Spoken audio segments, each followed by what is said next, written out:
Welcome back to the channel, lads and ladies, and welcome back to the Fletcher. This is an absolutely delightful vehicle, and it must be the morning effect or something, but my cannons are all pointing straight up. Okay, the reason I've called you here today...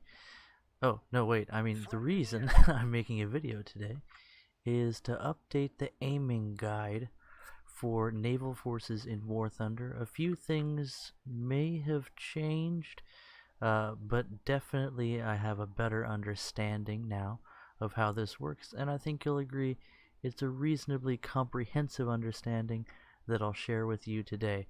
So first off, let's talk about controls. I've set up a few custom controls. I set the E key to change what my automatic gunners are targeting. I'm going to go ahead and leave them off for now, but you see that when I cycle through the different target options, that is in effect. That's a very important binding to have. And then real quick before we get into aiming, another control I want to cover with you is the weapon selection controls. So I have Q for torpedo aiming. Torpedoes are always aiming where you point, and it is dependent on what you have targeted, so keep that in mind. And they just track the cursor, as you can see. Then you press spacebar to fire by default. Now, also, I have my gun controls set up to Shift A for anti-air guns, Shift S for secondaries, and that would be my 40mm Bofors with this vehicle, and they're very effective, as you can see.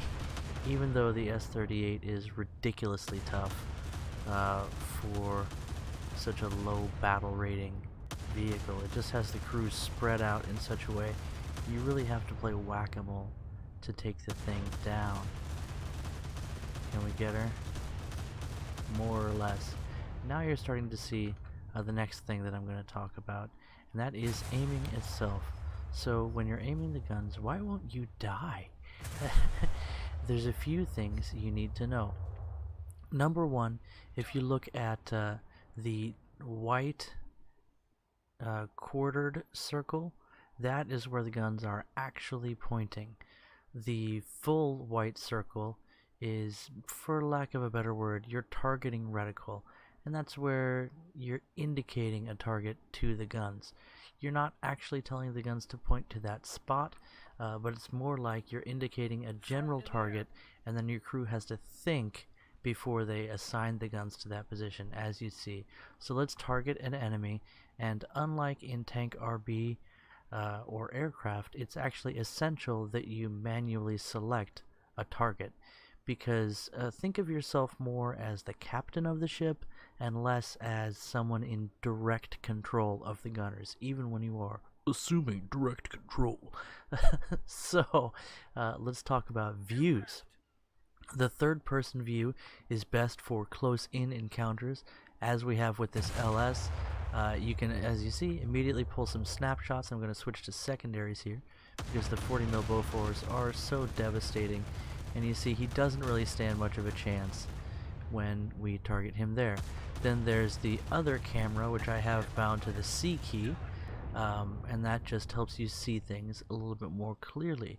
Another thing that pops up when you press the targeting or the camera button, what would be sniper view for a tank, is a lot more markings. So first off, you see waiting for target acquisition, target acquired, waiting for target acquisition, target acquired. What are we actually targeting here if we don't manually target an enemy? We're targeting the terrain. So if you want to hit, say, that mountain right there, congratulations, it's 19,800 meters away, and I don't think the Bofors are going to reach there. But let's switch to the main guns. As you see, you just stay on the terrain for a while, and it will automatically target that terrain. How is this helpful? Well, let's say that there's a destroyer about to come around the bend of this island here, and you're not sure exactly where the destroyer is, but you can target the island, and then you can target the island, and then fire, and your shots will start bracketing around that island. Alternatively, you can target the ocean right there, as you see, and you can see just the barest hint of my tracers falling down in that direction. Et voila. So if you don't see the enemy but you have an idea where he's going to be, you can target the terrain. This is going to be a rare thing. Let's talk about another feature before we get into targeting and firing on this enemy vessel, and that is these hash marks on the screen. You see that vertically there's pluses interspersed by regular dashes going vertically. Those are adjustment marks. And similar to the left and the right, there are small pillars interspersed by large pillars. So think of these as degrees, lead indicators, if you will. So the neutral point is really clear. If I'm standing still and my enemy is standing still, the shells should land in an array around the area that I have targeted with that cross in the middle. And again, if you want to know for sure where your guns are pointing, you have the quartered circle. So now let's manually target this destroyer and let's start moving and talk about what happens. Actually, we'll start with the cargo ship. We'll talk about what happens when you are moving or your target is moving, or both. So the same rules apply if you're both moving, just to put this out there first, only they're basically doubled. If you're moving full speed away from the enemy and they're moving full speed away from you, adjust for the speed difference and keep in mind that it's going to be double what it would be if the target is standing still. The only way to deal with speed differences is in generalities, because the further away they are, the more adjustment you're going to have to make with these radians. So we're moving from, if we hold the cursor here, the target appears to be moving from right to left. That's because we're actually moving from left to right and they're standing still. So observe the target. They appear to be moving this way. So we'll adjust our aim and we'll start at the center of the target and then move our reticle one entire ship length. Watch where they go. Okay, we see that they land behind him, so we'll half the difference and fire. So now we were aiming for round about the center of the enemy ship, and at this range I don't have to make a huge adjustment. We see that we can start getting hits fairly soon. And I did another thing, let me tell you about that as well. I'm not only moving left to right, but I was getting a little bit closer to the target as well. That's why the rounds were going above him. So again, we'll center the target on the enemy. Let's go ahead and continue to accelerate. And now that we have our target centered on him, we're going to update the distance. So you can't quite see it there, but there's this thing that says distance measured, error plus or minus 25. Doesn't matter. Really, with that amount of error, it's close enough. And shooting distance with correction, 2420. The second number is the important one. You want it to match the distance measured. How do you do that? You can manually adjust. In my case, it's with the mouse wheel. This would be the same controls you use for adjusting distance on the sight of your tank. But I'm just going to click the targeting button. For me, it's the mouse wheel, and it updates that distance automatically and makes it match the distance measured. So shooting distance with correction needs to match distance measured, or you can manually adjust it to try and anticipate where the enemy is going to be. But this takes a lot of time and focus, and there's an easier way, and that is to just continually retarget the enemy. As soon as you get that distance updated, fire your rounds. Then, when the gun's about to reload, retarget the enemy, fire your rounds. You see I'm adjusting for a difference in relative velocity here. We're traveling in different directions, and I don't have to click directly on the enemy. Return to the battlefield. Okay, that's a new one. I don't have to click directly on the enemy to retarget them. If they're in your sight, you're good to go. So that is how to target the enemy and hit with your shots. Rule number 1 is target the enemy with the targeting button. Manually target them. And as soon as you have them in your sights, adjust for relative velocity between the two of your vehicles.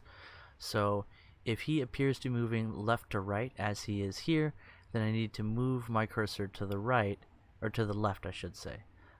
Sorry. If he appears to be moving left to right from my perspective, as you can see, it looks like he's moving left to right, even though I'm the one that's moving.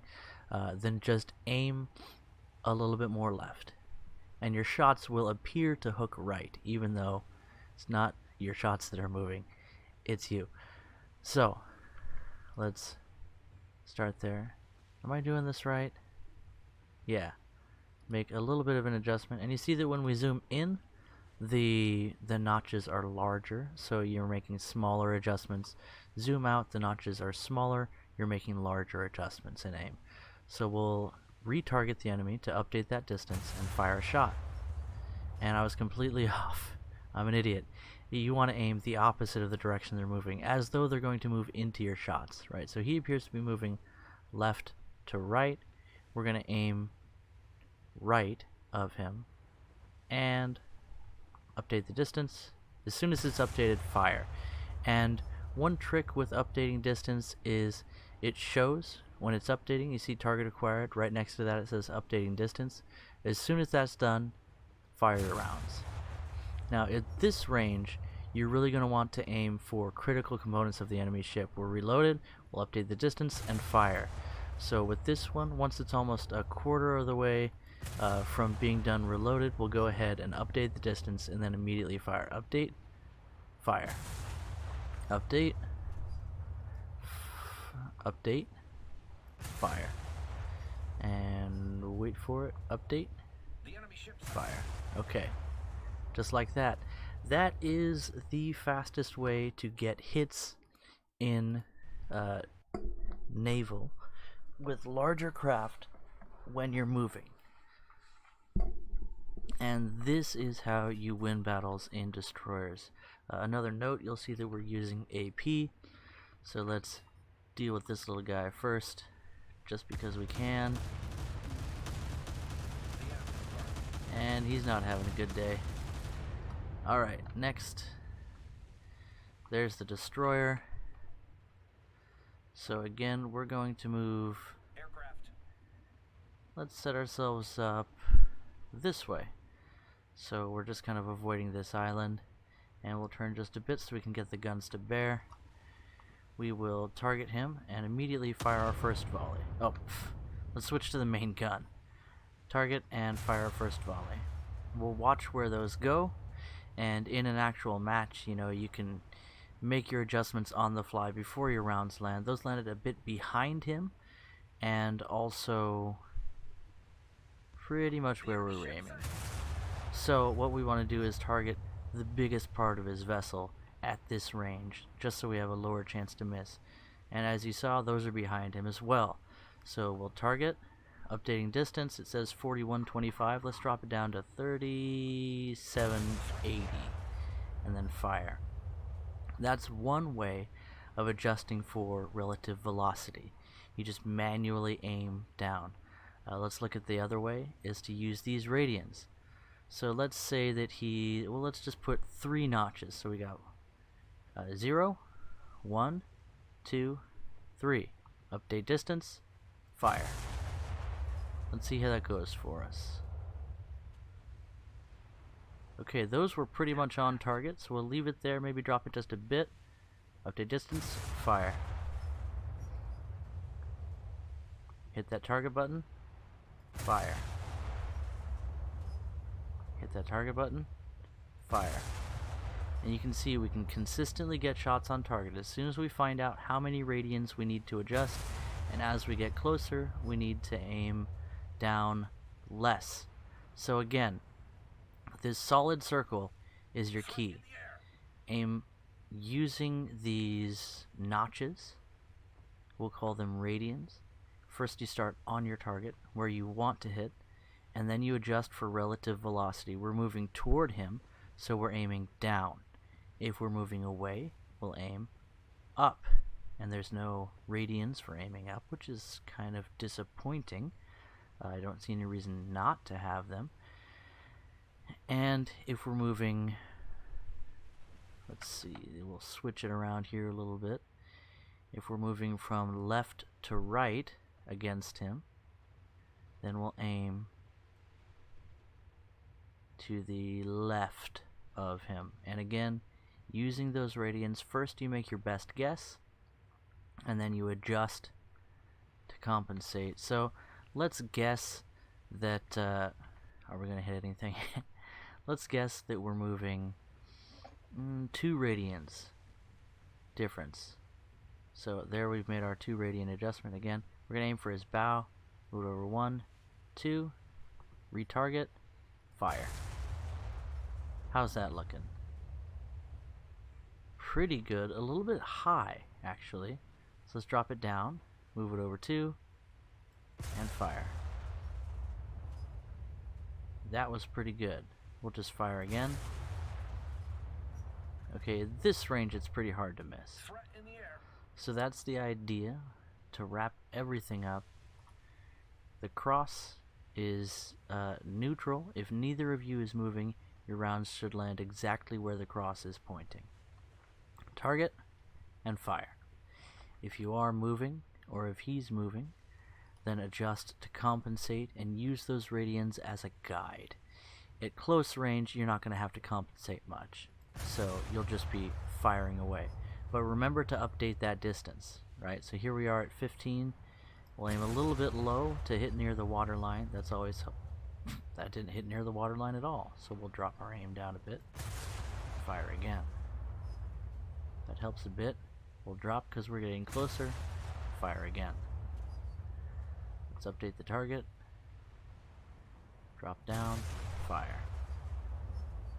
Well, that's kind of disappointing. At this range, you'd think we'd be getting more hits.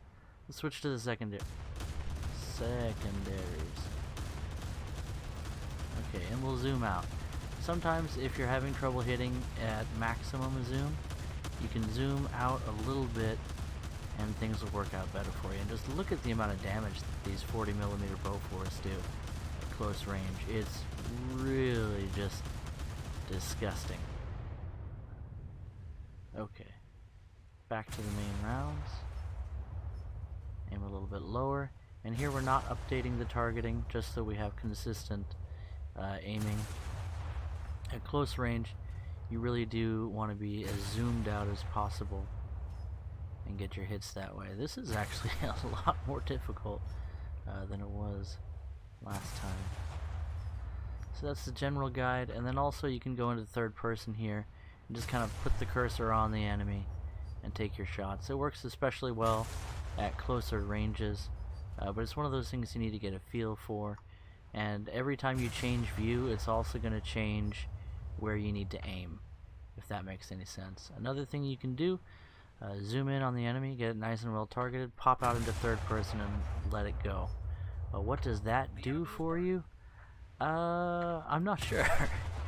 But it seems to work out pretty well. So I think what it does is when you're in this view that has the radians, for lack of a better word, there's less auto aim. And when you're in third person, it adjusts for range on the fly a little bit more, if that makes any sense. So bam, into third person, and we can immediately have some good hits. Into third person, we get the hits. And he is just sinking right now. I think we're gonna get blowed up. Anyway guys, that has been a guide on aiming in War Thunder for naval forces. There's 3 different modes, third person, and then this aiming mode manually where you're adjusting using the radians, and then there's retargeting the enemy, which will set your range to the estimated range. And it's a reasonably reliable method. Just once again, keep in mind you need to manually retarget the enemy. It will update occasionally, but that's not as reliable as targeting. As soon as it's updated, fire those rounds. And then when you're about to reload, retarget. Just like that. Anyway guys, hope you enjoyed and good luck out there on the seas. It really does look like Naval is going to be interesting and exciting, and beyond anything else, it's going to be absolutely beautiful. I'll catch you in the next video. Bye bye.